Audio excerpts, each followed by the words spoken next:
Next college football season is still very far away, but here are 10 college football teams that I'm already loving for 2026. We start at number 10 with North Carolina. I am ready to get hurt again by the Tar Heels. They hired Bobby Petrino as their new offensive coordinator. I like some of the defensive adjustments they've made during this offseason. When I see a lot of people zigging, it makes me want to zag with the Tar Heels. I think they could potentially surprise some people this year. South Florida is a team to get really excited about in 2026. The American Conference is relatively wide open due to a lot of the coaches that were poached away, and Brian Hartline gets this team and puts them in a position to win immediately. Their offense on paper looks disgusting. They've had a strategy in the portal of going after super high production guys, and I think it's going to really pay off for them.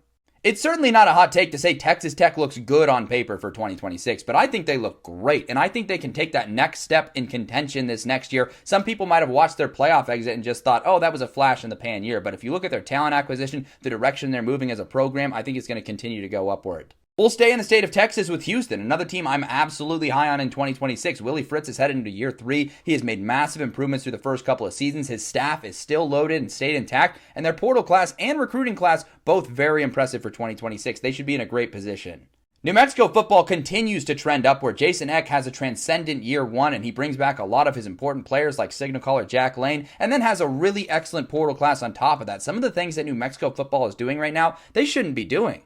A lot of people have focused on some of the negatives for Auburn this offseason, like losing some of their star players, but if you look at the positives, they vastly outweigh that in my opinion. They have a bunch of substance over flash players coming to this team, which is exactly what Alex Golesh and this staff stands for, and I think Auburn's going to be set up for a very successful 2026. North Texas is another team in the American that people might be turned off by because they watched their whole roster go to Oklahoma State and Eric Morris be the new head coach for the Cowboys. However, Neil Brown's coming in, and if there's anything Neil Breezy's shown, it's that he can win at the group of 6 level. And if you look at these talented players he has brought onto the roster, it's going to put them in a position to succeed right away. And so I really like the Mean Green.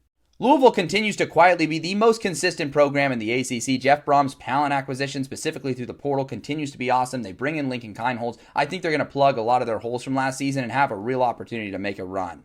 James Franklin at Virginia Tech is a match made in heaven. With the players he's brought over and the resources recently infused into this program, they have an opportunity to do some really cool stuff right away, especially with how mediocre the middle to bottom tier of this conference is. There's an opportunity to level up immediately. But the number one team I love for 2026 has to be the Florida Gators. John Summerall getting into this job, and I think it's a position where he can win right away. You talk about Billy Napier. The biggest knock on him was that he couldn't win football games, but if you talk to anyone around the program, the infrastructure, the talent acquisition mechanisms, anything else, pretty relatively intact. This is a really great situation for a head coach that has won everywhere he has gone. I think Summerall is set up for immediate success with the Gators.